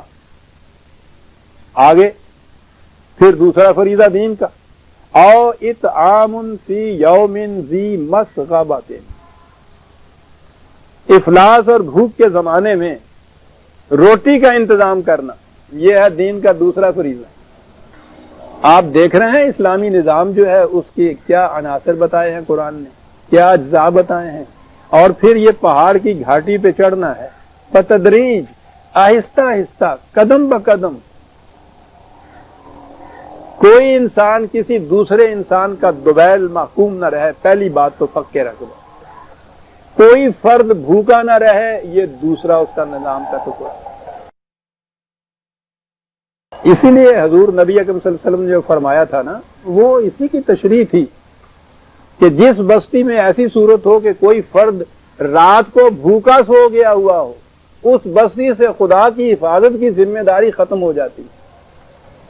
ایک فرد بھی رات کو اگر بھوکا سو جائے تو یہ ہے دین کا دوسرا ٹکڑا۔ اور یتیمن ذا مقربۃ، کیا الفاظ قرآن کے ہیں عزیزان من۔ میں کہتا ہوں صرف اسلوب بیان کے اعتبار سے بھی اعجاز ہے قرآن کا۔ عربی زبان میں آپ دیکھیے مثال ہی نہیں ملتی اس قسم کے انداز کی، حالانکہ عربی زبان میں یہ نازل ہوا یتیمن ذا مقربۃ، وہ جو اتنے بڑے معاشرے کے اندر پھرتا ہوا بھی اپنے آپ کو تنہا محسوس کرے، بستی دنیا کے اندر اپنے آپ کو جو تنہا محسوس کرے، اس کی تنہائی کو رفع کرنا ہے نا۔ ہم میں سے ہر شخص یتیم آج اس اتنے بڑے معاشرے کے اندر، جس پہ مصیبت آتی ہے تنہا اس کی مصیبت ہوتی ہے۔ نگاہ دوڑا کے دیکھیے، کوئی دوسرا نظر نہیں آتا اس کے وقت ساتھ دینے والا۔ یتیمن ذا مقربہ، وہ صحرا اور جنگل کے اندر تنہا نہیں ہے، بھرے ہوئے معاشرے کے اندر تنہا اپنے آپ کو محسوس کرتا ہے۔ او مسکینن ذا متربۃ، حرکت رکی ہوئی ہے، کاروبار نہیں چل سکتا آگے، کچھ ملتا نہیں کھانے کو، اس لیے نہیں ہے کہ کوئی محنت نہیں وہ کر رہا، ذا متربۃ، دن بھر مٹی میں لتڑا ہوا ہوتا ہے پھر بھی اتنا نہیں ملتا کہ اس کے بال بچوں کا پیٹ بھر جائے۔ ذا متربۃ، یہ نہیں ہے کہ وہ کچھ کام کرنے والا نہیں ہے، مٹی میں لتڑا رہتا ہے سارا دن غریب، اتنا نہیں۔ کہا یہ تھا جس کی وجہ سے یہ عذاب الہون آیا، جس کی وجہ سے یہ قوم ذلیل ہوئی، اس قوم کا نظام یہ تھا۔ تو اب آپ کی سمجھ میں بات آ گئی کہ خدا جب ان اقوام کی تباہی کا ذکر کرتا ہے تو وہ کہتا کیا ہے؟ وہ ہم نے تو اتنا ہی کہا نا کہ وہ قوم سمود تھی، ایک سیٹی بجی اور وہ تباہ ہو گئی، دوسری آئی، جھکڑ آیا، وہ ختم ہو گئی۔ سیٹیاں بجتی ہیں، جھکڑ آتے ہیں روز، اور یہ گناہوں کے بدلے میں سارا کچھ ہوتا ہے، صاحب توبہ کرنی چاہیے۔ یعنی وہ کل ہی ہمارے ہاں وہ نارنگ منڈی میں اور یہ جو ہوا نا، اولے پڑے اور وہ دیکھتے دیکھتے چند لمحوں کے اندر وہ تباہ ہو گئی، آواز اٹھ گئی کہ صاحب یہ خدا کا عذاب ہے جو گناہوں کے بدلے میں آتا ہے۔ یعنی لاہور والے جڑے نے تھے تو سارے مومن بس دینے، یہاں کوئی گناہ نہیں ہوتا۔ وہ جو اوپر سے عذاب لے کے آیا فرشتہ، اس نے دیکھا کہ وہ نارنگ منڈی میں یہ سب کچھ ہوتا، لاہور میں کچھ نہیں ہوتا۔ کیا باتیں کرتے ہیں، وہ کیوں چنا گیا؟ یہ اس لیے ہوتا ہے کہ نگاہ ادھر نہ کہیں چلی جائے کہ ہمارے انتظام کی، نظام کی کوئی خرابی ہے۔ جب آپ اس کی وجہ بیان کر دیں کہ وہ ان کی گناہ تھے، ان کی وجہ سے یہ ہوا، فسق اور فجور اور گناہ اور سارا کچھ، تو قصہ ختم ہوا نا۔ انہوں نے یہ کچھ کیا، انہوں نے یہ کچھ بھگتا، ہم لاہور میں رہنے والے، ہمارا اس میں کوئی دخل ہی نہیں۔ ایک ان پہ یہ مصیبت آئی، دوسری قابل نفرت ہو گئے وہ کہ وہ بڑے گناہ گار تھے، فاسق و فاجر تھے۔ ہم بڑے پاک باز ہیں، مکرم ہیں، ہم پہ نہیں عذاب آیا، ان پہ عذاب آیا۔ اسی طرح ان قوموں کے جب قصے ہم قرآن پہ پڑھتے ہیں تو وہ یہ چیز ہوتی ہے کہ وہ ٹھیک ہی بڑی فاسق و فاجر قوم تھی، وہ اس لیے زلزلہ آیا، تباہ ہو گئی، اولے پڑے، تباہ ہو گئی، سب کچھ ہوا۔ نظام کی کمزوری، نظام کی غلطی جو ہے ادھر نہیں جاتے۔ قرآن کہتا ہے یہ کہ عذاب ہے، عذاب ذلت کا، اور وہ ذلت اس بنا پر آتی ہے کہ وہ نظام غلط ہوتا ہے۔ انہیں تو قرآن کریم نے کہا کہ اس عذاب میں مبتلا ہوئے، وَنَجَّيْنَا الَّذِينَ آمَنُوا وَكَانُوا يَتَّقُونَ، وہ لوگ کہ جو رسول کی بات مان لی جنہوں نے۔ اب یہاں یہی اتنا سا اگر اس کا ترجمہ جو ایمان لائے اور جو یتقون اور جو متقی پرہیزگار ہوئے تو وہ بچ گئے، یہ جو ایمان لائے اور متقی پرہیزگار بچ کیسے گئے تھے؟ پہلا ہی عذاب جو قرآن نے بتایا ہے قوم نوح کا ہے نا، سیلاب آنے والا تھا، اس کے اندر سے حضرت نوح علیہ السلام اور ان کے جو ساتھی تھے ایمان والے وہ بچے تھے نا۔ کس طرح بچے تھے؟ حضرت نوح علیہ السلام سے کہا گیا تھا کہ کشتی بناؤ، سیلاب آنے والا ہے۔ یوں ہی نہ تھا کہ فرشتے آئے تھے اور اپنے مونڈوں پہ اٹھا کے ان کو لے گئے تھے، کشتی بناؤ۔ وہ کشتی بناتے تھے، وہ قوم مذاق کرتی تھی۔ یہ جو تھے حضرت نوح اور ان کے ساتھی علیہ السلام، جو اس کشتی میں سوار ہوئے تھے تو بچے تھے۔ تو حفاظت کا سامان نہ مہیا کرنا جو ہے وہ تباہی کا موجب ہے۔ قرآن نے تو پہلے نبی کے قصے میں ہمیں یہ بات بتا دی، اگر یہ بھی کشتی نہ بناتے یہ بھی اس میں بہ جاتے۔ اور اگلی بات یہاں سے یہ آتی ہے کہ اگر وہ اس چیز کو سیریسلی لے لیتی قوم اور مذاق نہ کرتی، آمنو رسول کی بات مان لیتی تو کشتی بنا لیتی۔ تو کیا پھر اللہ تعالیٰ کا قانون یہ کرتا کہ یہ نوح والی کشتی تو بچ جاتی اور وہ مقابل والی کشتی جو ڈوب جاتی؟ جس کی کشتی ٹھیک بنی ہوئی ہوتی وہ تیرتی۔ تو آپ نے دیکھا کہ یہ یہاں آمنو اور تقویٰ کے معنی کیا؟ تقویٰ کے معنی ہے حفاظت کا سامان کرنا، آمنو کے معنی ہے اس کی بات مان لینا۔ اب غلط نظام میں اگر آپ ہوں گے تو پھر بات ماننا ہوگا کہ نظام صحیح کیا جائے۔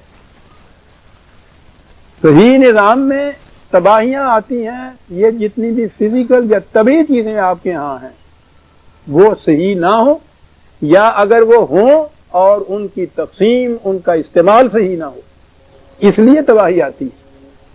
یہاں وہ سیلاب جو آیا تھا اس میں یہ بات نہیں تھی کہ یہ قوم نوح جو تھی، نہ حضرت نوح علیہ السلام اور ان کے ساتھی جو تھے ایماندار، یہ نہیں قرآن نے کہا کہ وہ لوگ نماز روزے کے بڑے پابند تھے۔ میں نے کہا میں اس کی تخفیف نہیں کرتا کہ یہ کوئی اہم چیز نہیں ہے، وہ تو نظام میں بتاؤں گا نا کہ وہ کتنی اہم چیز ہے، لیکن کہا وہاں گیا تھا کہ جو اس کشتی میں سوار ہوگا وہ بچے گا، اور کشتی ایسی بچائی تھی کہ جو اس میں تیر کے چلی جائے اس سیلاب کے اندر۔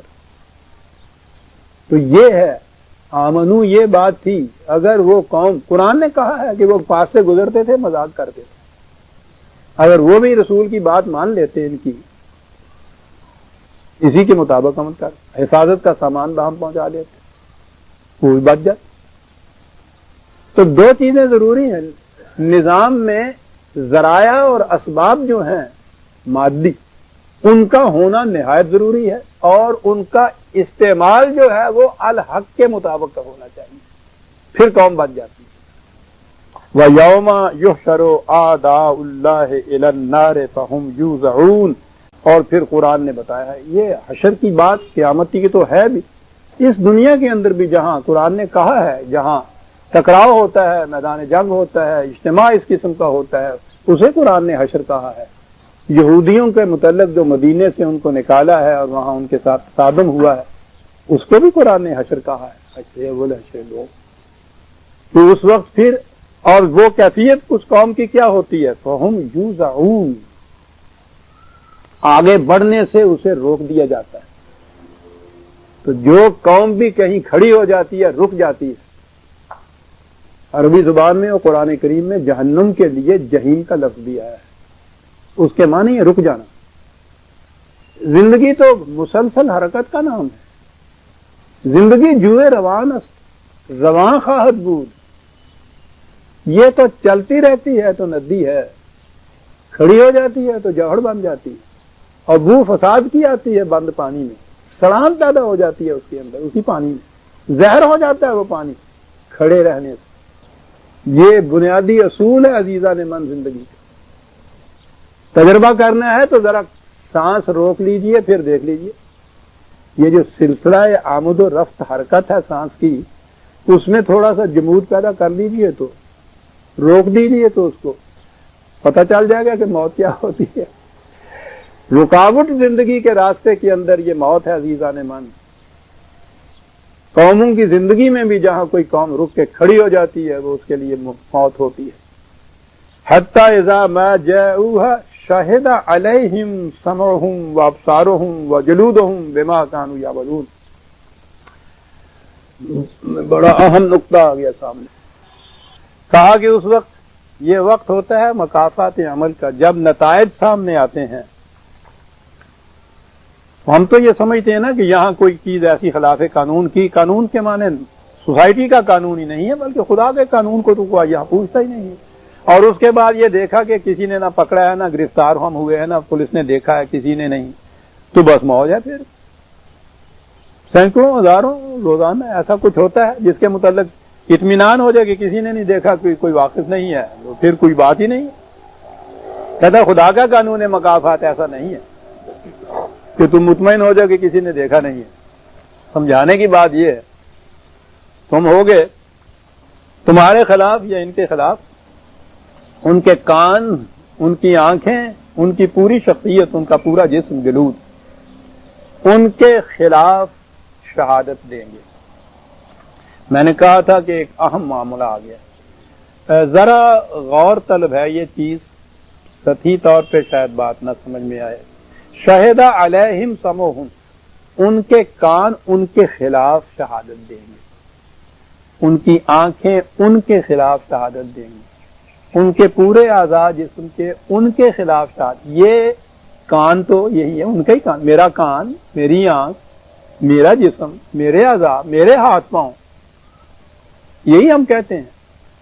یہ میرے خلاف شہادت دیں گے. یہ میں کون ہے جس کے خلاف یہ شہادت دیں گے؟ ہم تو یہی سمجھتے ہیں انسان، اس کے ہاتھ پاؤں، جسم، آنکھیں، کان، اس سے ہم کہتے ہیں انسان. یہ ہو گیا. وہ کہتا ہے کہ ان کے ہاتھ پاؤں، آنکھ، کان ان کے خلاف شہادت دیں گے. تو یہ تو ان سے الگ کوئی اور چیز ہے جس کے خلاف شہادت دے رہے ہیں. یہ شاید مقام مشکل ہے. زندگی کا ایک تصور ہے جسے محض فزیکل کانسیپٹ آف لائف یا طبعی تصور زندگی کا کہا جاتا ہے، میٹیریلسٹک کہہ لیجئے. ان کے نزدیک انسان اسی جسم کا ہی نام ہے. زندگی یہی ہے، ہاتھ پاؤں، اعضاء، جسم پورا، یہی ہے انسان.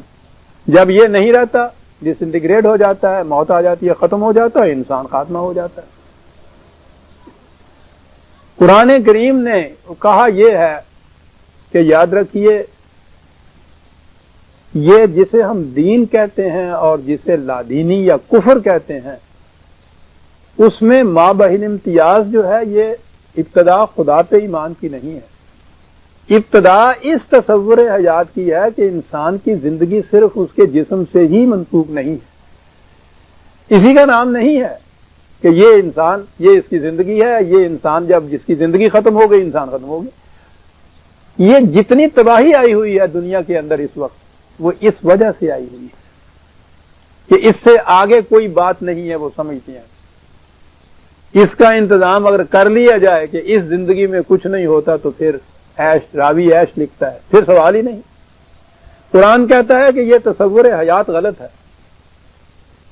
جسم کے علاوہ ایک اور شے ہے جسے انسان کی ذات یا نفس کہا جاتا ہے. اصل انسان، اصل حیات وہ ہے. یہ انسان کا جسم، اس کے ہاتھ پاؤں، کان، ناک، یہ تو اس شے کے فیصلوں کو بروئے کار لانے کے ذرائع ہیں، اسباب ہیں. وہ کہتی ہے کہ پانی اٹھا، پانی پی، اور ہاتھ میرا جا کے پانی لیتا ہے.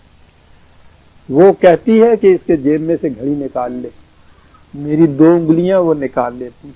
تو یہ تو ذریعہ ہے اس کے اس حکم کے کو بروئے کار لانے کا. یہ وہ کیا ہے جو کہتی ہے کہ نکال لے اس میں سے کچھ. تو یہ ہاتھ پاؤں انسان کے جتنے بھی اعضاء انسان کے ہیں، یہ تو اس وہ کا جو فیصلہ ہے یا اس کا حکم ہے، اس کو بروئے کار لانے کے ذرائع ہیں، انسٹرومنٹ. وہ نہیں. روز مرہ کی زندگی میں ہم بھی یہ بولتے ہیں، زبان میں میری ہے، میں نے یہ کہا، میری آنکھ دکھ گئی، میرا کان بہرا ہو گیا.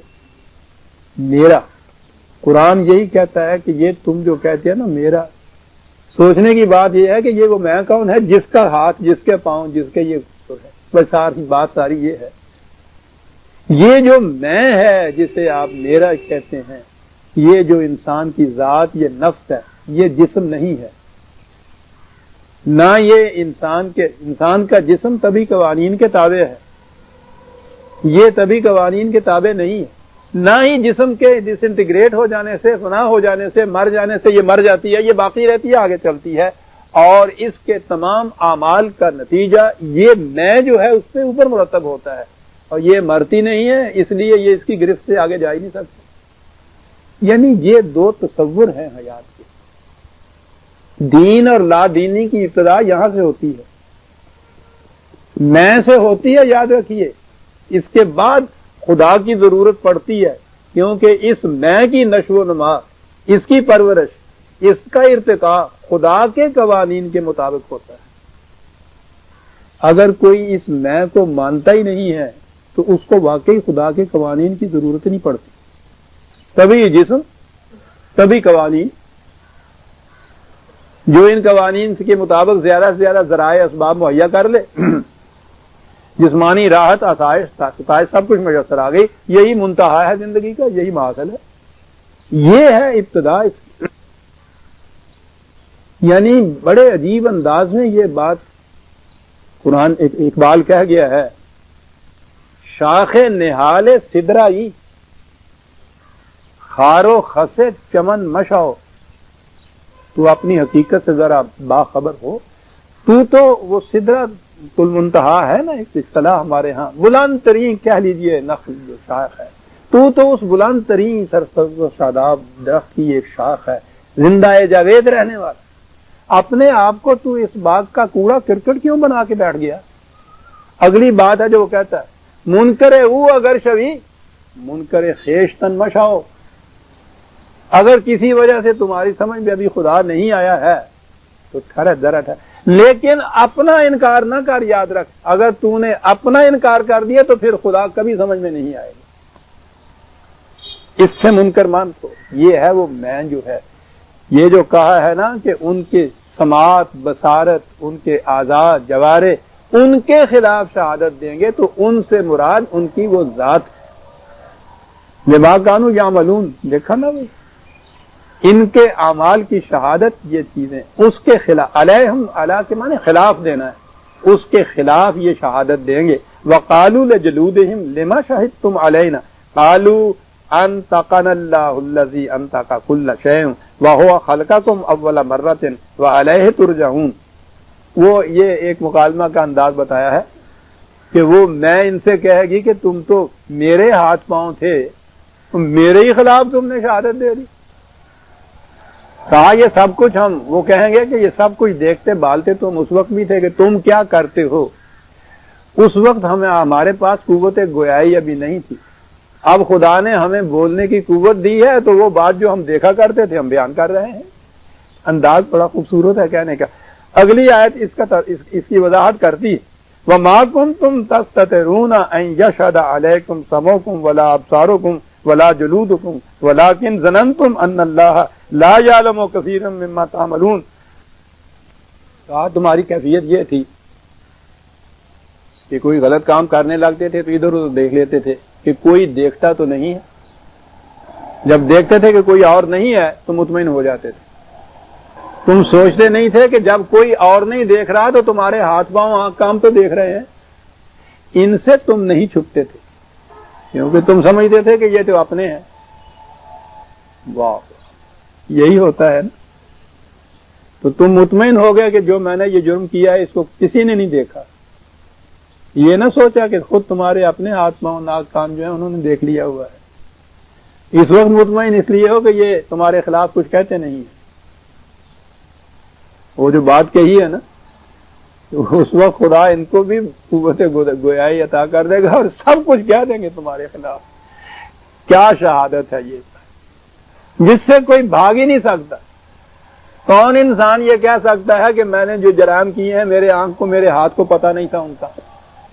وہ کہتا ہے کہ ذرا چھپ کر کرنا چاہتے ہو نا تو دوسرے انسانوں سے تو چھپ کے کر دیا تم نے، ذرا ان سے چھپ کے کر کے دیکھو کچھ، ان کے بغیر تو وہ جو میں کچھ کر ہی نہیں سکتی، یہی تو اس کے ذرائع اور یہی تو اسباب ہیں کچھ کرنے کے۔ کہا ان سے تو تم نہیں چھپ سکتے، اور یہ تم کہہ نہیں سکتے کہ صاحب اس کو کیا پتا ہے، یہ تو وہاں تھا ہی نہیں، جھوٹ بولتا ہے۔ جب تم نے چوری کی ہے تو یہ ہاتھ وہاں تھا یا نہیں؟ کیا انداز ہے قرآن کی بات سمجھانے کی عزیزان۔ بات اس کی یہ ہے کہ قانون مکافات خداوندی سے تم باہر نہیں جا سکتے، محیط ہے وہ تمہارے اوپر۔ تم یہ سمجھتے تھے کہ کوئی دیکھنے والا نہیں، اس لیے تم سمجھتے تھے کہ خدا کو بھی اس کا علم نہیں ہو سکتا، کیونکہ خدا کو تو جیسے وہ یہ سی آئی ڈی والا اگر کوئی رپورٹ نہ کرے اوپر حاکم کے تو اس کو کچھ پتہ نہیں چلتا۔ یہ جو کچھ بعض اوقات اتنا غلط نظام ہوتا ہے اس کی وجہ یہ ہوتی ہے کہ جو ذرائع ان کے ہوتے ہیں نا خبریں دینے والے، یا وہ خبریں دیتے ہی نہیں ہیں یا صحیح خبریں نہیں دیتے، تو اس کے بعد وہ تو ان کا محتاج ہوتا ہے۔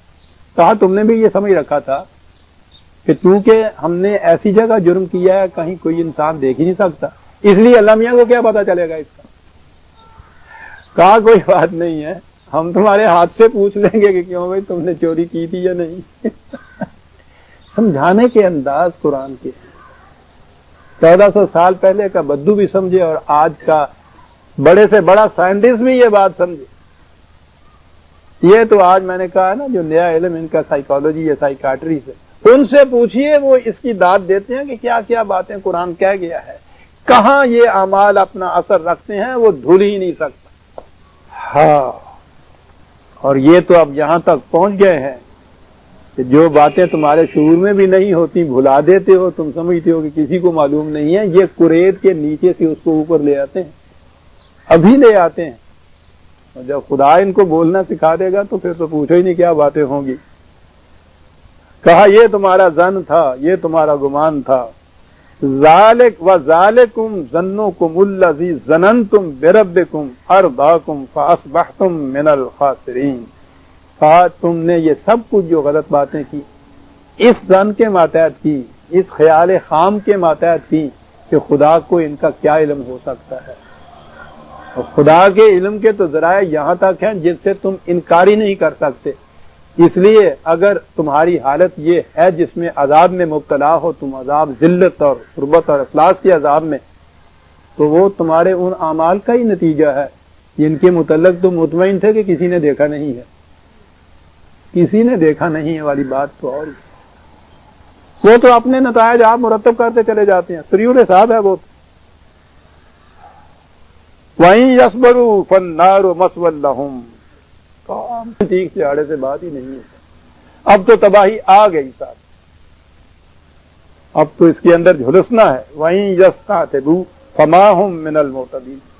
میں نے کہا ہے کہ قرآن کا ایک قانون مہلت بھی ہے، غلط کام غلط نظام فوری اپنے اثر نہیں کرتا، اس میں ایک وقفہ دیا جاتا ہے، یہ کہہ کے کہ اب بھی تم اگر اپنی اصلاح کر لو تو بچ سکتے ہو، اگر وہ اصلاح کر لیتے ہیں تو اس کا ازالہ ہو جاتا ہے، لیکن اگر وہ اس پہ بھی ادھر نہیں آتے تو پھر جب وقت تباہی کا آتا ہے اس وقت پھر یہ باتیں کہنے کہ یا اللہ ہمیں مہلت دے دے، ہم یہ کر لیں گے، وہ کہتا ہے کہ اس وقت پھر نہیں، جب محسوس طور پر نتائج سامنے آ جاتے ہیں مہلت کا وقفہ ختم ہو جاتا ہے، وہاں پھر اس قسم کی باتوں سے کچھ حاصل نہیں۔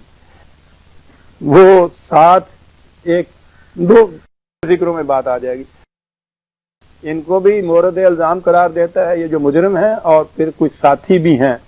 وَقَيَّضْنَا لَهُمْ قُرَنَاءَ فَزَيَّنُوا لَهُمْ مَا بَيْنَ أَيْدِيهِمْ وَمَا خَلْفَهُمْ۔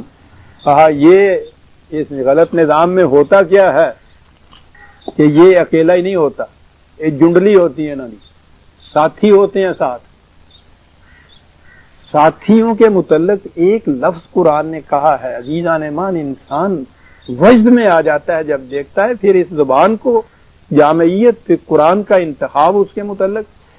کہتا ہے وہ یعنی ایسے ساتھی جو آپ کے نیچے ہوں، آپ کے دوبیل ہوں، ان کا آپ کے کوئی اثر نہیں ہوتا، لیکن ایسے کہ جو آپ پہ چھائے ہوئے ہوں ان کا اثر ہوتا ہے۔ کہتا ہے اس قسم کے ساتھی مل جاتے ہیں ان کو، اور ان ساتھیوں کا یہ لفظ جو ہے نا کئی ازنا، کیفیت یہ ہوتی ہے انڈے کا اوپر کا جو خول چھلکا ہوتا ہے، اندر جو کچھ ہوتا ہے وہ انڈا، وہ اس کو اس طرح سے محیط ہوتے ہیں کہ وہ اندر والا جو ہے وہ بے اختیار ہوتا ہے، کچھ کر ہی نہیں سکتا، وہ سانس بھی نہیں لے سکتا اس کے بغیر، یہ اس طرح سے اس کے اوپر چمٹا ہوا ہوتا ہے۔ یہ جو کریم ہوتا ہے نا، اس قسم کے ساتھی محیط ہوئے کہ انسان اندر محسوس بھی کر رہا ہوتا ہے کہ صاحب پھنس گیا میں بری طرح سے، ان کے پنجے میں چھوٹ نہیں سکتا، نکل نہیں سکتا ان میں سے، ہے نا یہ انداز ہوتا۔ یہ جو غلط سوسائٹی ہے، اور غلط سوسائٹی میں اس قسم کے فریب کار وہ لوگ اس طرح سے چھا جاتے ہیں جس طرح سے انڈے کا خول انڈے کے اوپر چھایا ہوا ہوتا ہے، چاروں طرف سے محیط ہوتے ہیں، اندر والا بے بس ہوتا ہے۔ کہا وہ تھے ان کے ساتھی، کرتے کیا تھے؟ ان کے غلط کاموں کی تعریف کرتے تھے۔ یہ جنہیں حکومتوں اور سلطنتوں میں مصاحب کہتے ہیں نا، کہ سبحان اللہ صاحب کیا بات ہے، آپ کی بکنے دیجئے ان کو، آپ کے متعلق کوئی ایسی بات ہو سکتی؟ یعنی غلط کام ان کی نگاہوں میں غلط آنے ہی نہیں دیتے، یہ ہوتے ہیں۔ اور پھر وہ چاروں طرف سے اس طرح اس کے اوپر محیط ہو جاتے ہیں، وہ اس میں سے نکلنا ہی نہیں پاتا۔ کبھی اجڑی ہوئی بستیوں، مٹی ہوئی حکومتوں کی تاریخوں کو آپ پڑھ کے دیکھیے، یہی ہوتا ہے وہاں۔ یہ اوپر بیٹھا ہوا جو ہوتا ہے، سمجھ میں نہیں آتی کہ اچھا بھلا سمجھدار آدمی تھا، دانوں سے بینچ والا تھا، اس کو ہو کیا گیا؟ آپ دیکھیں گے گھیرا ڈالا ہوا ہوتا ہے اس کے گرد میں، پھر یہ ہوتا ہے کہ یہ تو بڑا سمجھدار تھا، نکل کیوں نہ گیا؟ وہ ایسی تدبیریں کرتے ہیں کہ نکل ہی نہیں سکتا اس میں سے آدمی۔ کیا کیا چیزیں ہیں جو قرآن بتا جاتا ہے، کہتا یہ ہے پھر ان کے ہر غلط کام کو مزین کر کے دکھاتے ہیں۔ وَحَقَّ عَلَيْهِمُ الْقَوْلُ فِي أُمَمٍ قَدْ خَلَتْ مِنْ قَبْلِهِمْ مِنَ الْجِنِّ وَالْإِنسِ كَانُوا مِنَ الْخَاسِرِينَ۔ یہ اتنا ٹکڑا پھر آگے دیکھ لو۔ اس کے بعد وہ جو قانون کا ہمارے ہاں فیصلہ ہوتا ہے پھر ان کے اوپر چھا جاتا ہے۔ یہی پہلی قوموں کے ساتھ ہوا، یہی ان قوموں کے ساتھ ہوگا، اور یہی جو آنے والی قومیں ہیں ان کے ساتھ بھی یہی کچھ ہوگا۔ یہ ہے سائنس آف ہسٹری۔ ہم عزیزان من سورہ حامیم سجدہ کی 25ویں آیت تک آ گئے، 26 سے ہم آئندہ لیں گے۔ ربنا تقبل منا انک انت السمیع العلیم۔ نمائندہ بزم طلوع اسلام کا اعلان۔ بزم طلوع اسلام لاہور کی